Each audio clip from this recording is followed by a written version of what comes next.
Pozdrav narode, evo danas da vam pričam o jednoj ozbiljnoj bolesti kod riba.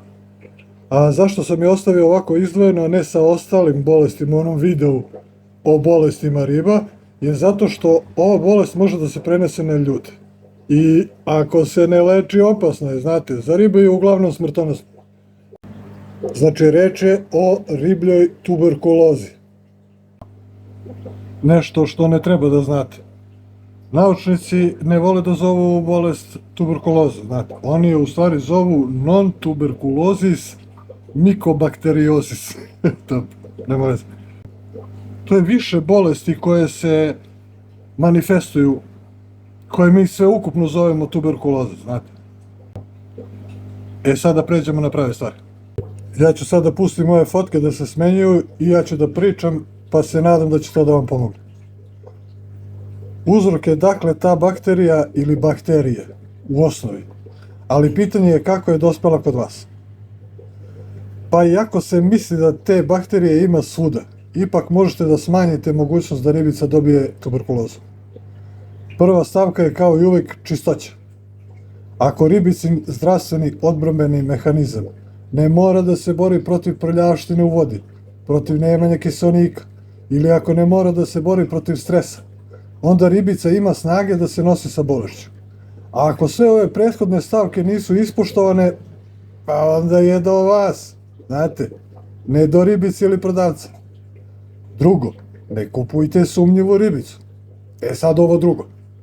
Problem je u tome što inkubacija ove bolesti može da traje veoma dugo, a može da se desi i da ribica nikad ne oboli, a ipak nosi bolest u sebi. Simptomi: upali stomak, uvećane oči, letargija, slabost, gubitak apetita, govance je kao tanak končić, oštećenja kože, otvorene rane, vide se kosti zbog mršavosti, otkazivanje organa, erozija peraja. Ako ribica ima više od 5 navedenih problema, onda ima tuberkulozu. Zapamtite da je bolest unutar ribice i kad postane vidljiva, već je kasno. Prevencija. Ne kupujte sumnjivu ribu ili ribu iz akvarijuma gde ima sumnjivih riba. Održavajte čistoću akvarijumskog sistema, celog. Izbacujte uginule stanovnike i listovi iz akvarijuma. Operite filter i usisajte podlogu kad menjate onih 20-30% vode. 3. Održavajte čistoću pribora. Nakon rada u jednom akvarijumu sav korišćeni alat oprati ispod mlaza vode. A valjalo bi i malo ruke da plaknete. 4. Gledate ribice kad gledate akvarijum, jel da? Ali to dok gledate, pogledajte da nema nekih čudnih promjena po ribicama, kao što su ove na fotkama. 5.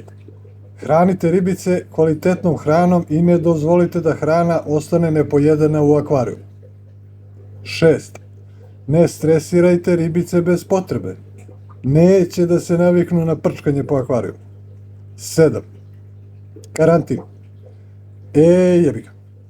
Problem je u tome što ova bolest može da kulira u ribi poprilično, tako da se karantin time ni podaštava, znate. Ali dok je ribica u karantinu, ona je pod pojačanom dozom stresa, tako da će bolesti verovatno pre da se pojave tu nego kad je u akvarijumu. To je još jedan od razloga za karantin. I kako vi da se zaštitite? Posle rada u akvarijumu operite ruke sa sapunom, antibakterijskim po mogućstvu. Koliko? Jednom, 2 put, nemoj si paćeni. Nemoj da piješ vodu iz akvarijuma, ne jedi travu i ostalo iz akvarijuma, ne ljubi se sa ribama, ne pipa ih, ima mrežica za to. Olakšavajuća stvar je što nema baš mnogo tuberkuloze kod ribica, a i ne prenosi se baš da skoči na čoveka, tako da ne mora da se brecate po ceo dan. Ali opet ne opuštajte se previše. Lečenje. Ne postoji pravi način koji mi akvaristi možemo da primenimo kao lečenje ribica od tuberkuloze. Nažalost. Bitno je da znate da prepoznate oboljenje i da vam nije muka da obolelu ribicu odstranite iz akvarijuma i da je ne kupujete. Dakle, da ne zaboravimo. Najbolji lek je prevencija.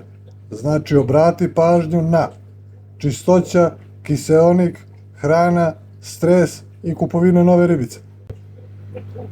Zapamtite da riblja tuberkuloza može da se prenese na čoveka. Kako da se zaštitimo? Obavezno operite ruke sapunom posle prčkanja po akvarijumu. I ako imate neku ranu na ruci, ta ruka ne sme da ima dodira sa vodom iz akvarijuma. Eto, narode, to bi vam bilo sažeto sve ono što ja znam o ribljoj tuberkulozi, pa eto i da prenesem vama, jel? Nadam se da će da vam pomogne. Ajde, pozdrav, narode. Vidimo se u sledećem videu. Ćao!